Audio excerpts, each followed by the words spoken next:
Hello friends, tax filing school के इस video में आपका स्वागत है। दोस्तों, इस वीडियो में हम देखेंगे कि हम किस तरीके से ITR 4 ऑनलाइन फाइल कर सकते हैं। अब ITR फॉर्म भरना बेहद ही आसान हो गया है। कुछ इंपॉर्टेंट पॉइंट्स है जिनका आपको ध्यान देना है। सबसे पहले एक चीज ध्यान रखो, ITR 4 जब भी आप फाइल करने जाओ, इस तरीके से आप एक बैलेंस शीट जरूर बना लो। देखिए, हमने ट्रेडिंग अकाउंट, PNL और बैलेंस शीट बनाया हुआ है। अब इसकी मदद से आप ITR तो भर ही लोगे, साथ ही साथ ये आपके बहुत ज्यादा काम आएगा। फ्यूचर में कोई लोन लेने जा रहे हो, पर्सनल लोन, होम लोन या दूसरा कोई फाइनेंशियल ट्रांजैक्शन करने जा रहे हो, तो फाइनल अकाउंट का कॉपी आपसे कंपलसरी मांगा ही जाता है। फाइनल अकाउंट कैसे बनाना है, इसका हमने एक वीडियो भी बनाया हुआ है, लिंक आपको नीचे डिस्क्रिप्शन में मिल जाएगा, चेकआउट कर लीजिएगा। फॉर्मेट आप चाहो तो खुद से भी बना सकते हो, बहुत ही आसान है। अगर रेडीमेड चाहिए तो उसको डाउनलोड करने का लिंक भी आपको नीचे डिस्क्रिप्शन में मिल जाएगा, चेकआउट कर लीजिएगा। एक बार फाइनल अकाउंट बना लो, जो कि आधा एक घंटे का काम है। उसके बाद आपको इनकम टैक्स पोर्टल पर जाना है। यहाँ पर सबसे पहले आपको लॉगिन कर लेना है। लॉगिन का पेज आ जाएगा तो पैन नंबर और पासवर्ड का इस्तेमाल करके लॉगिन कर लो। लॉगिन करते ही ITR फाइल करने का पेज आ जाता है, लेकिन ध्यान देना है ITR भरने से पहले कुछ इंपॉर्टेंट डिटेल्स है जिनको आपको वेरीफाई करना है। तो वेरीफाई करने के लिए सबसे पहले डैशबोर्ड पर चले जाते हैं। डैशबोर्ड पर आ जाओ तो सबसे पहले आपको ऊपर AIS दिखाई दे रहा है, इस पर क्लिक करके आप अपने इनकम का डिटेल वेरीफाई कर लो। AIS के पेज पर जो भी डिटेल दिखाई देता है इनकम का, ये डिटेल ITR में प्रीफिल्ड हो जाता है। तो आप चेक कर लीजिएगा कि सब कुछ अप टू डेट है। इनकम डिटेल वेरीफाई कर लो तो डैशबोर्ड पर आ जाओ। उसके बाद ई फाइल में जाना है, इनकम टैक्स रिटर्न्स में, और यहाँ पर व्यू फॉर्म 26AS है, इस पर क्लिक करके आप अपने TDS का डिटेल भी वेरीफाई कर लो। असेसमेंट ईयर में कितना TDS डिडक्ट हुआ है, TDS पूरी तरीके से अपडेट हो गया है या नहीं, ये आपको चेकआउट कर लेना है। हमारे केस में सब कुछ अप टू डेट है, बट इन केस अगर अप टू डेट यहाँ पर नहीं होगा तो आपको वेट करना है। जब अप टू डेट हो जाए तब आपको ITR फाइल करना है। इनकम और TDS का डिटेल वेरीफाई कर लो तो उसके बाद यहाँ पर देखिए बैंक अकाउंट है और बगल में अपडेट का बटन है, इस पर क्लिक कर दो।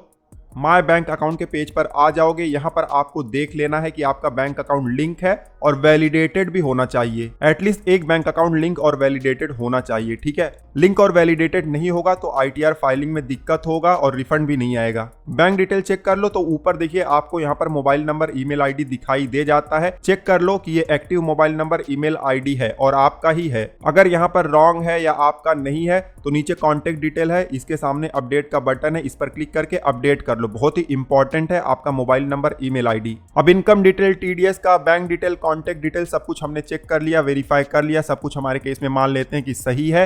अब हमें ITR फाइल करना है। ITR फाइल करने के लिए देखिए आपको डैशबोर्ड पर ही फाइल नाउ का बटन दिखाई दे जाता है, क्लिक कर दो। अब असेसमेंट ईयर सेलेक्ट करने का पेज आ जाता है। यहाँ पर ऑटोमेटिकली असेसमेंट ईयर सिलेक्टेड है, नहीं होगा तो ड्रॉप डाउन से आप सिलेक्ट कर सकते हो, ठीक है। उसके बाद मोड ऑफ फाइलिंग में ऑनलाइन और नीचे कंटिन्यू का बटन है, क्लिक कर दो। इस तरीके से पेज आ जाता है। यहाँ पर स्टार्ट न्यू फाइलिंग का बटन है, क्लिक कर दो। असेसी सेलेक्ट करने का पेज आ जाता है। यहाँ पर इंडिविजुअल ऑटोमेटिकली सिलेक्टेड है, नहीं होगा तो कर दीजिएगा और फिर कंटिन्यू का बटन है, क्लिक कर दो। ITR सेलेक्ट करने का पेज आ गया। यहाँ से हम ITR 4 सिलेक्ट कर लेंगे और नीचे प्रोसीड विथ ITR 4 का बटन है, क्लिक कर देंगे। पॉपअप आ जाता है, इसको ओके पर क्लिक करके हटा देंगे। यहाँ पर लेट्स गेट स्टार्टेड का बटन है, क्लिक कर देंगे। अब इस तरीके से पेज आ जाता है। यहाँ पर हमें रीजन सेलेक्ट करना है कि क्यों हम ITR फाइल करना चाहते हैं। हमारे केस में पहला वाला रीजन एप्लीकेबल है, हमारा taxable income basic exemption limit से ज्यादा है। आप चेकआउट कर लीजिएगा, जो भी एप्लीकेबल होगा उसको आपको सिलेक्ट कर लेना है और नीचे कंटिन्यू का बटन है, क्लिक कर देना है। क्लिक करते इस तरीके से पॉपअप आ जाता है। यहाँ पर बहुत ही इंपॉर्टेंट मैसेज लिखा गया है, आपका ITR प्रीफिल्ड आएगा, लेकिन फिर भी आपको अपना डेटा वेरीफाई कर लेना है। और ये सब चीज मैंने आपको पहले ही बता दिया हुआ है, ठीक है। ओके पर क्लिक कर देंगे। अब इस तरीके से रिटर्न समरी का पेज आ जाता है। यहाँ पर बहुत सारे टैब दिए गए हैं, वन बाय वन हम सबको भरेंगे। सबसे पहले ऊपर part A general personal information का टैब है, इस पर क्लिक करेंगे। इस टैब में बेसिक डिटेल दिए गए होते हैं, जैसे प्रोफाइल के, कॉन्टेक्ट के, तो वो आप चेकआउट कर लीजिएगा। उसके बाद नीचे जाएंगे। नीचे आएंगे तो यहाँ पर नेचर ऑफ एम्प्लॉयमेंट का आपको ऑप्शन दिखाई दे जाता है। अगर आप कहीं पर एम्प्लॉयमेंट में थे तो यहाँ पर जो भी ऑप्शन आपके लिए एप्लीकेबल होगा सिलेक्ट कर लेना है। हम एम्प्लॉयमेंट में नहीं थे तो नॉट एप्लीकेबल सेलेक्ट कर लेंगे। नॉट एप्लीकेबल जब हम सेलेक्ट करेंगे तो इस तरीके से पॉपअप आ जाएगा। ओके पर क्लिक करके इसको हटा देंगे। उसके बाद फाइलिंग सेक्शन यहाँ पर 139(1) ऑटोमेटिकली सिलेक्टेड है और नीचे आएंगे। अब हमें यहाँ पर बताना है कि असेसमेंट ईयर 2024-25 में हमने नया टैक्स सिस्टम चुना हुआ था या पुराना वाला। तो हमारे केस में हमने नया वाला टैक्स सिस्टम चुना हुआ था, तो नो पर क्लिक कर देंगे। अगर आपने असेसमेंट ईयर 2024-25 में ITR 1 या 2 फाइल किया था तब नॉट एप्लीकेबल सेलेक्ट करना है। और अगर पुराना टैक्स सिस्टम चुना हुआ था असेसमेंट ईयर 2024-25 में तो यस पर क्लिक करना है। जब यस पर क्लिक करोगे तो आपको फॉर्म नंबर 10 IEA का डिटेल भी भरना पड़ेगा, ठीक है, असेसमेंट ईयर 2024-25 का। उसके बाद नीचे आएंगे। अब इस साल कौन सा टैक्स सिस्टम आप चुनना चाहते हो, यस करोगे तो ओल्ड होगा और नो करोगे तो न्यू टैक्स रिग में होगा। हमारे केस में हम न्यू ही कंटिन्यू करना चाहते हैं तो नो पर क्लिक कर देंगे। अगर आप यस पर क्लिक करोगे तो ध्यान देना है आपको form number 10 IEA assessment year 2025-26 के लिए भी भरना पड़ेगा और उसका डिटेल भी यहाँ पर इंटर करना पड़ेगा। हमारे केस में न्यू टैक्स सिस्टम है, नो पर क्लिक करेंगे। उसके बाद नीचे आएंगे। अब हमसे पूछा जा रहा है कि रिटर्न क्या रिप्रेजेंटेटिव असेसी फाइल कर रहा है, तो नो। उसके बाद नीचे आएंगे, बैंक डिटेल्स का रो है, क्लिक कर देंगे। यहाँ पर हमारा बैंक डिटेल ऑटोमेटिकली ऐड हुआ है। ध्यान देना आपका बैंक अकाउंट वैलिडेटेड होना चाहिए, ठीक है। अब सारा डिटेल हमने भर दिया हुआ है। नीचे आएंगे, कंफर्म का बटन है, क्लिक कर देंगे। फिर से रिटर्न समरी के पेज पर आ गए हैं। पर्सनल इन्फॉर्मेशन का पेज हमारा कंप्लीट हो गया है। अब नीचे आएंगे, ग्रॉस टोटल इनकम का रो है, इस पर क्लिक करेंगे। क्लिक करते इस तरीके से टोटल इनकम का पेज आ जाता है। एम्प्लॉयमेंट में अगर आपने नॉट एप्लीकेबल सेलेक्ट किया हुआ था तो ये वाला पॉपअप आपको बार बार इस पेज पर आएगा। ओके पर क्लिक करके इसे हटा देना है, ठीक है। ग्रॉस टोटल इनकम के पेज पर देखिए सबसे पहले इनकम फ्रॉम बिजनेस और प्रोफेशन का हमें यहाँ पर रो दिखाई दे जाता है। ऑटोमेटिकली कोई डिटेल नहीं आया हुआ है तो मैनुअल हम फीड कर देंगे। यहाँ पर एडिट का बटन है, इस पर क्लिक करेंगे। क्लिक करते इस तरीके से पेज आ गया है। यहाँ पर लिखा गया है कि कुछ डिटेल आपको प्रीफिल्ड दिखाई देगा पिछले साल के रिटर्न के हिसाब से, ठीक है। यहाँ पर सेक्शन 44 एडी है, एडीए है और एई है। हम यहाँ पर सेक्शन 44 एडी और एडीए को कवर कर लेंगे, बिजनेस इनकम और प्रोफेशनल इनकम को। सबसे पहले बिजनेस इनकम को कवर करेंगे। यहाँ पर देखिए शो डिटेल है, इस पर क्लिक करेंगे। क्लिक करते देखिए यहाँ पर बहुत सारे ऑप्शन अब हमें दिखाई देने लगे हैं। बहुत बार बिजनेस का नाम, बिजनेस का कोड ऑटोमेटिकली यहाँ पर प्रीफिल्ड दिखाई देगा अगर पिछले साल आपने आईटीआर फाइल किया हुआ था तो। बट इनकेस नहीं दिखाई दे रहा है तो नीचे ऐड अनदर का बटन है, क्लिक कर दो। अब यहाँ पर हमें बिजनेस का नाम डालना है, फिर बिजनेस कोड सिलेक्ट करना है और डिस्क्रिप्शन डाल देना है। डिस्क्रिप्शन कंपलसरी नहीं है। डिटेल भर दो तो नीचे सेव का बटन है, क्लिक कर दो। फिर से मेन पेज पर आ गए हैं, शो डिटेल पर क्लिक करेंगे। अब यहाँ पर आप देख सकते हो रो ऐड हो गया है, ठीक है। नीचे आएंगे, अब यहाँ पर टर्नओवर और इनकम का डिटेल हमें इंटर करना है। हमारा बिजनेस इनकम कितना हुआ है वो हमने यहाँ फाइनल अकाउंट में बनाकर रखा हुआ है। ट्रेडिंग अकाउंट में जाएंगे तो ये हमारा टोटल टर्नओवर है, इसका हमने ब्रेकअप भी रखा हुआ है। बैंकिंग चैनल के थ्रू कितना हुआ है और कैश में कितना हुआ है। आईटीआर में आप जाओगे तो यहाँ पर आपको 3 बॉक्सेस दिखाई देते हैं टर्नओवर इंटर करने के। एक तो बैंकिंग चैनल वाला यहाँ पर आप इंटर कर सकते हो पहले रो में, उसके बाद कैश में आपका टर्नओवर है तो सेकेंड रो में, और इन दोनों के अलावा भी आपने कोई ट्रांजैक्शन किया हुआ है टर्नओवर में इंक्लूड है तो तीसरे रो में। हमारे केस में बैंकिंग और कैश है तो सबसे पहले बैंकिंग का अमाउंट इंटर कर देते हैं। बैंकिंग में देखिए डीडी हो सकता है, नेट बैंकिंग हो सकता है, क्यूआर कोड से हो सकता है। उस तरीके से पैसा आपने रिसीव किया हुआ है तब आपको इस वाले रो में दिखाना है। यहाँ पर अमाउंट हमने इंटर कर दिया हुआ है। एक चीज का ध्यान दीजिएगा, जो भी डेटा यहाँ पर आपको दिखाई दे रहा है ये डेमो डेटा है, फेक डेटा है। आपको डेटा पर फोकस नहीं करना है क्योंकि आप आईटीआर जब भरने जाओगे तो अपना खुद का डेटा यूज करोगे। आपको फोकस करना है कि हम क्या प्रोसेस कर रहे हैं, किस तरीके से डिटेल भर रहे हैं। देखिए जो बैंकिंग चैनल का टर्नओवर है वो दिखा दिया, उसके बाद कैश कितना रिसीव किया हुआ है वो भी हम दिखा देंगे। थर्ड वाला ऑप्शन हमारे केस में कुछ है नहीं तो इसको हम छोड़ देंगे। अब टर्नओवर तो हमने दिखा दिया, अब इसका प्रॉफिट भी हमें दिखाना है। जो बैंकिंग चैनल के थ्रू टर्नओवर हुआ है इसका मिनिमम 6% प्रॉफिट हमें इस वाले बॉक्स में दिखाना है। तो हमारे केस में 6% हमने कैलकुलेट करके रखा हुआ है, 2 लाख के आसपास हो रहा है, लेकिन हमारा जो एक्चुअल है वो 597 के आसपास है। तो जो एक्चुअल है उसको हम दिखा देंगे। अब एक सवाल आएगा कि हमने एक्चुअल प्रॉफिट क्यों दिखाया। उसके 2 रीजन है। जो एक्चुअल प्रॉफिट है फाइनल अकाउंट में, वही अगर आईटीआर में दिखाएंगे तो दोनों मैच हो जाएगा, लोन वगैरह में कोई दिक्कत नहीं होगा, आसानी से मिल जाएगा। और दूसरा रीजन, आप ये वाला रो अगर पढ़ोगे तो यहाँ पर क्लियरली लिखा गया है कि जो भी आपका टर्नओवर है बैंकिंग चैनल के थ्रू उसका 6% मिनिमम आपको यहाँ पर दिखाना है, या तो amount claim to have been earn, या तो जितना अमाउंट आपने अर्न किया हुआ है, दोनों में से जो ज्यादा होगा वो आपको दिखा देना है। तो हमने ज्यादा वाला दिखा दिया। 6% से कम आपको नहीं दिखाना है, ज्यादा आप कितना भी दिखा सकते हो, ठीक है। उसके बाद जो कैश ट्रांजैक्शन आपका हुआ है उसका प्रॉफिट आपको इस वाले बॉक्स में दिखाना है। मिनिमम 8% आपको दिखाना ही दिखाना है, उससे कम नहीं दिखा सकते। तो मिनिमम 8% इतना होता है। अब इससे ज़्यादा का अमाउंट हमारा एक्चुअल में है तो वो वाला अमाउंट हम मेंशन कर देंगे। तो यहाँ पर 6% से ज़्यादा हमने दिखा दिया, वो यहाँ पर 8% से ज़्यादा दिखा दिया हुआ है।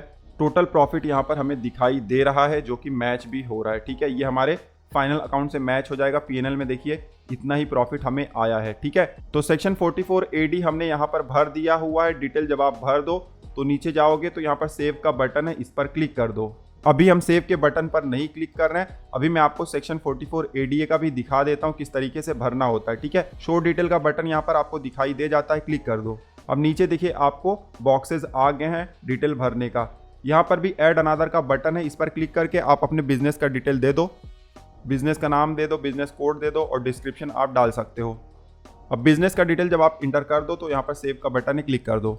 फिर से मेन पेज पर आ गए हैं, यहाँ पर 44 ADA के नीचे शो डिटेल है, इस पर क्लिक करेंगे। यहाँ पर आप देख सकते हो रो ऐड हो गया है। ठीक है, अब नीचे आएंगे, यहाँ पर प्रोफेशनल रिसिप्ट और इनकम का डिटेल हम इंटर करेंगे। यहाँ पर भी 3 बॉक्सेज हैं। जो बैंकिंग चैनल के थ्रू आपको रिसीव हुआ है वो यहाँ पर इंटर करना है A में, जो कैश में रिसीव हुआ है उसको B में, और बैंकिंग और कैश को छोड़कर दूसरा कुछ आपको रिसीव हुआ है प्रोफेशनल इनकम दूसरे किसी माध्यम से, तो आपको थर्ड वाले बॉक्स में इंटर करना है। जल्दी से एक यहाँ पर डेमो डेटा इंटर कर देता हूँ। मान लो बैंकिंग चैनल के थ्रू हमें 10 लाख रिसीव हुआ है और कैश में 4 लाख, तो टोटल यहाँ पर 14 लाख का हमारा प्रोफेशनल रिसिप्ट हो गया है। अब हमें इनकम दिखाना है।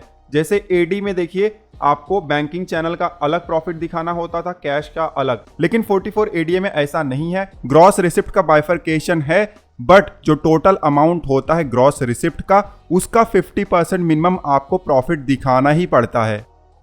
इस एग्जाम्पल में देखिए जो टोटल ग्रॉस रिसिप्ट है वो 14 लाख है, तो इसका मिनिमम 50% मतलब 7 लाख प्रॉफिट दिखाना ही पड़ेगा। 7 लाख से ज्यादा दिखा सकते हैं बट कम नहीं दिखा सकते। तो इस तरीके से सेक्शन 44 ADA का कैलकुलेशन होता है। अब देखिए हमने सेक्शन 44 AD को भी कवर कर लिया है और सेक्शन 44 ADA को भी कवर कर लिया हुआ है। जब डिटेल आप भर दो तो नीचे आओगे, यहाँ पर सेव का बटन है, इस पर आपको क्लिक कर देना है। फिर से ग्रॉस टोटल इनकम के पेज पर आ गए हैं, इस तरीके से आपको पॉपअप आएगा, ओके पर क्लिक कर देना है। अब बिजनेस इनकम हमें यहाँ पर दिखाई देने लगा है। ठीक है, हमारे केस में सिर्फ सेक्शन 44 AD का बिजनेस इनकम था तो वही हमने रखा हुआ है, ADA का डिलीट कर दिया हुआ है। अब नीचे आएंगे, इनकम फ्रॉम सैलरी है, इनकम फ्रॉम सैलरी हमारे केस में एप्लीकेबल नहीं है। और नीचे आएंगे, इनकम फ्रॉम हाउस प्रॉपर्टी है, ये भी हमारे केस में एप्लीकेबल नहीं है। और नीचे आएंगे, यहाँ पर इनकम फ्रॉम अदर सोर्स है, इस पर क्लिक करेंगे। अब यहाँ पर ऑटोमेटिक कोई भी इनकम दिखाई नहीं दे रहा है, हमारे केस में इंटरेस्ट इनकम है, तो उसको ऐड करने के लिए ऐड अनदर पर क्लिक कर देंगे। बहुत बार क्या होगा, यहाँ पर प्रीफिल्ड डेटा आ जाएगा, बट अगर नहीं आएगा तो मैनुअल भी आप ऐड कर सकते हो। ठीक है, ऐड अनदर पर क्लिक करो। नेचर ऑफ इनकम का यहाँ पर ड्रॉप डाउन है, जो भी आपके लिए एप्लीकेबल है सिलेक्ट कर लो। हमारे केस में सेविंग बैंक का इंटरेस्ट है, ऑप्शन सेलेक्ट कर लिया, अमाउंट हम इंटर कर देंगे।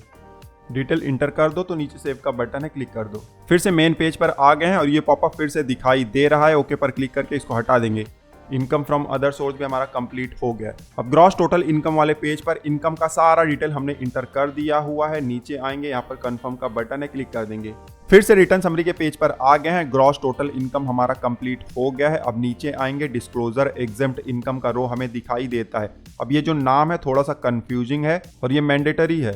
अब क्या कंफ्यूजिंग है आगे बताऊंगा, हो सकता है कि फ्यूचर में ये थोड़ा सा चेंज हो जाए। फिलहाल इस रो पर क्लिक करेंगे, पेज ओपन हो जाता है। इस पेज पर बिजनेस से रिलेटेड बहुत सारे इंपॉर्टेंट इन्फॉर्मेशन आपको देने होते हैं, जैसे कि फाइनेंशियल पर्टिकुलर्स और GST से रिलेटेड। बट इस पेज का जो टाइटल है डिस्क्लोजर एग्जेम्प्ट इनकम, वो थोड़ा सा कंफ्यूजिंग है। पता नहीं चलता कि इस पेज में फाइनेंशियल पर्टिकुलर और GST से रिलेटेड भी इंफॉर्मेशन भरना है। ऐसा लगता है एग्जेम्प्ट इनकम का पेज है, तो ये फ्यूचर में शायद थोड़ा सा सुधार कर दिया जाए। तो फिलहाल फाइनेंशियल पर्टिकुलर्स आ गया है, यहाँ पर एडिट का बटन है, इस पर क्लिक करके आप डिटेल भर सकते हो। देखिए बहुत सारे ऑप्शन यहाँ पर है, 4 ऑप्शन आपको कंपलसरी भरना है, सन्ड्री क्रेडिटर का, इन्वेंट्री का, डेटर का और कैश इन हैंड। ये चारों तो आपको भरना ही भरना है। हमारे केस में देखिए फाइनल अकाउंट है, बैलेंस शीट में जाएंगे तो ये चारों को हमने मार्क करके रखा हुआ है, भर देंगे। बाकी सारा आप छोड़ सकते हो। ठीक है, डिटेल भरने के लिए एडिट पर क्लिक कर दो और जल्दी जल्दी हम डिटेल भर देते हैं। सारा डिटेल हमने भर दिया हुआ है। इन चारों में से मान लो कोई ऐसा ऑप्शन जो आपके लिए एप्लीकेबल नहीं है, तो कम से कम 0 आपको इस बॉक्स में इंटर कर देना है। ठीक है, डिटेल भर दो तो नीचे सेव का बटन है, इस पर क्लिक कर दो। अब मेन पेज पर आ गए हैं, यहाँ पर डिटेल आपको दिखाई देने लगा है। ठीक है, अब थोड़ा सा नीचे आएंगे। अब यहाँ पर देखिए GST रिटर्न में जो आपने टर्नओवर या ग्रॉस रिसिप्ट दिखाया हुआ है उसको भी मेंशन करना है। ये कब मेंशन करना है, अगर आपके पास GST रजिस्ट्रेशन है तब मेंशन करना है, अगर नहीं है तो इसको आप छोड़ सकते हो। ठीक है, हमारे केस में है तो ऐड अनदर पर क्लिक करेंगे, डिटेल इंटर करने का पेज आ जाएगा। यहाँ पर GST नंबर इंटर करेंगे और उसके बाद annual value of outward supply यहाँ पर इंटर कर देंगे। ये सारा डिटेल आपको GST रिटर्न जो आपने फाइल किया हुआ है वहां से मिल जाएगा। ऐसे ही डेमो डिटेल हमने यहाँ पर भर दिया हुआ है, सेव का बटन है, इस पर क्लिक कर देंगे। फिर से मेन पेज पर आ गए हैं, नीचे आएंगे, यहाँ पर देख सकते हो जीएसटी रिपोर्टिंग का जो रो है अमाउंट दिखाई दे रहा है। क्लिक करोगे तो रो दिखाई दे जाएगा इस तरीके से। ठीक है, इसको मिनिमाइज कर देते हैं। अब नीचे आएंगे तो यहाँ पर एग्जेम्प्ट इनकम हम दिखा सकते हैं।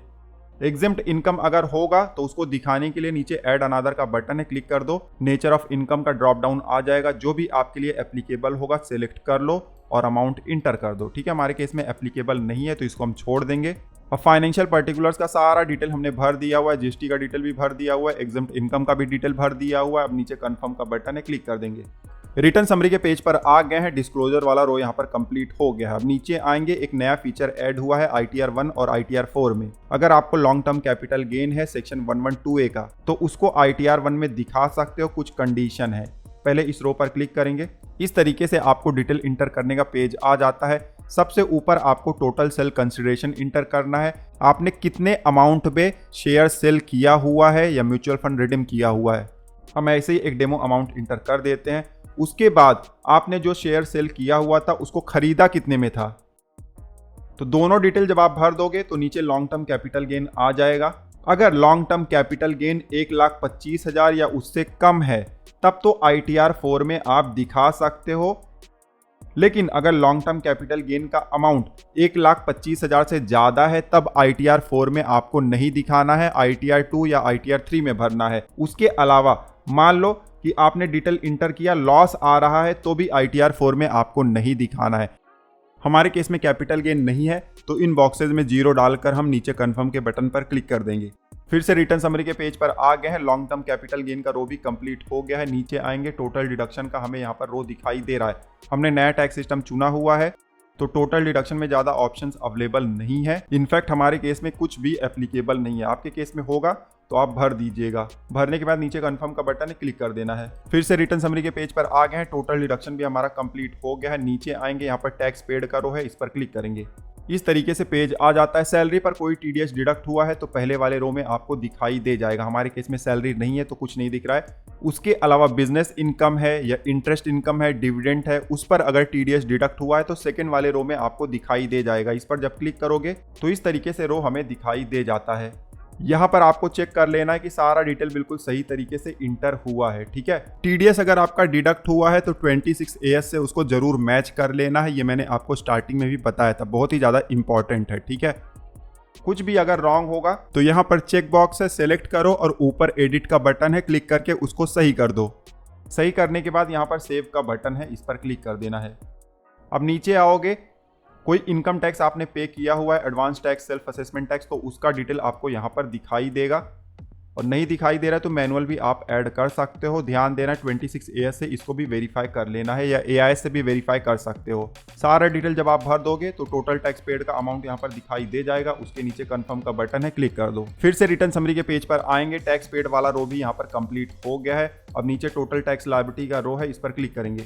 टैक्स लायबिलिटी का पेज आ जाएगा। इस पेज पर हमें कुछ नहीं करना है, ऑटोमेटिकली इनकम कंप्यूट हो जाता है, ऑटोमेटिकली इनकम टैक्स भी कंप्यूट हो जाता है। आप देख सकते हो इस पेज पर कुछ भी इंटर नहीं करना है, सिर्फ डिटेल वेरीफाई करना है। स्क्रॉल करके नीचे आएंगे तो यहाँ पर टैक्स लायबिलिटी हमें दिखाई दे जाएगा, हमारे केस में 0 है। अब उसके नीचे कंफर्म का बटन है, क्लिक कर देंगे। फिर से रिटर्न समरी का पेज आ गया, सारा टैब हमारा कंप्लीट हो गया है। अब नीचे प्रोसीड टू वेरिफिकेशन का बटन है, इस पर क्लिक कर देना है। क्लिक करते इस तरीके से हमें यहाँ पर स्क्रीन आ जाएगा। जो रिफंड का अमाउंट है हमें यहाँ पर दिखाई दे रहा है। कुछ अमाउंट पेबल होगा तो वो दिखाई देगा और पे करने का ऑप्शन भी आपको दिखाई दे जाएगा। हमारे केस में रिफंड आ रहा है। इस पेज पर आपको कुछ नहीं करना है, सारा कंप्यूटेशन दिया गया, एक बार आप नजर मार लीजिएगा। ठीक है, सब कुछ सही होना चाहिए। आखिरी में जाएंगे और यहाँ पर आपका टैक्स लायबिलिटी दिखाई देगा, कितना टैक्स पे किया गया है, रिफंड है या अमाउंट पेबल है, वो दिखाई दे जाएगा। ठीक है, अब नीचे preview and submit your return का बटन है, इस पर क्लिक कर देना है। इस तरीके से पेज आ जाएगा। यहाँ चेक बॉक्स से क्लिक कर दो, फिर प्लेस में आप इंटर कर दो जहाँ से आप अपना ITR फाइल कर रहे हो। उसके बाद नीचे आना है, यहाँ पर प्रोसीड टू वैलिडेशन का बटन है, क्लिक कर दो। वैलिडेशन हमारा सक्सेसफुल हो गया है। ये इंटरनल वैलिडेशन है, आगे चलकर एक और वैलिडेशन होगा। ठीक है, फिलहाल प्रीव्यू का बटन है, इस पर क्लिक कर दो। प्रीव्यू के बटन पर क्लिक करोगे तो इस तरीके से आपको पेज दिखाई देगा। जो भी डिटेल आपने इंटर किया हुआ है ITR में, सब कुछ यहाँ पर आप वेरीफाई कर सकते हो। बहुत ही इंपॉर्टेंट स्टेप है। यहाँ पर देखिए बहुत सारे ऑप्शन दिए गए हैं।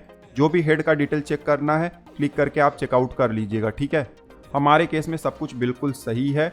नीचे आएंगे, यहाँ पर प्रोसीड टू वैलिडेशन का बटन है, क्लिक कर देंगे। अब फिर से वैलिडेशन हमें दिखाई दे रहा है। पहले देखिए इंटरनल वैलिडेशन हुआ था, अब अपलोड लेवल वैलिडेशन है। यहाँ पर भी हमारा सक्सेसफुल दिखाई दे रहा है, कोई भी एरर नहीं है। नीचे आएंगे, प्रोसीड टू वेरिफिकेशन का बटन है, क्लिक कर देंगे। अब 3 ऑप्शन है, ई वेरीफाई नाउ पर क्लिक करो, अभी तुरंत ई वेरीफाई कर सकते हो, ठीक है। फिर कंटिन्यू पर क्लिक करो। अब इस तरीके से पेज आ जाता है। थोड़ा सा नीचे आएंगे, यहाँ पर बहुत सारे ऑप्शन आपको दिखाई दे जाते हैं। जो भी एप्लीकेबल होगा उसको आपको सिलेक्ट कर लेना है। हमारे केस में देखिए पहला वाला ऑप्शन सेलेक्ट करेंगे, आधार ओटीपी वाला, और फिर नीचे कंटिन्यू का बटन है, क्लिक कर देंगे। अब इस तरीके से पॉपअप आ जाता है। आधार ओटीपी सेंड करने के लिए हमसे परमिशन मांगा जा रहा है। आई एग्री पर क्लिक करेंगे और फिर जनरेट आधार ओटीपी पर क्लिक कर देंगे। क्लिक करते ही इस तरीके से ओटीपी इंटर करने का बॉक्स आ जाता है। हमारे आधार रजिस्टर्ड मोबाइल नंबर पर ओटीपी आया होगा, उसको हम यहाँ पर इंटर कर देंगे। इंटर करने के बाद नीचे वैलिडेट का बटन है, क्लिक कर देंगे। अब इस तरीके से कंफर्मेशन का पॉपअप आ जाता है। यहाँ सबमिट का बटन है, इस पर क्लिक कर देंगे। क्लिक करते ही आप देख सकते हो ITR हमारा फाइल हो गया है। अब यहाँ नीचे डाउनलोड रिसिप्ट का बटन है, इस पर क्लिक करके आप अपने एक्नॉलेजमेंट को डाउनलोड कर सकते हो। तो दोस्तों इस वीडियो में हमने देखा कि हम किस तरीके से ऑनलाइन ITR4 फाइल कर सकते हैं। बहुत सारे इंपॉर्टेंट पॉइंट्स को हमने कवर किया। आई होप कि ये वीडियो आपके लिए यूजफुल रहा होगा। कोई क्वेरी है इस वीडियो से रिलेटेड तो आप नीचे कमेंट कर सकते हो। दूसरे ITR कैसे फाइल करना है या ITR से रिलेटेड कोई इशू है तो उसका वीडियो आपको स्क्रीन पर जो प्लेलिस्ट दिखाई दे रहा है उसमें मिल जाएगा। फिलहाल इस वीडियो में बस इतना ही। मिलते हैं आपसे अगले वीडियो में, तब तक आप हंसते रहो, मुस्कुराते रहो। धन्यवाद।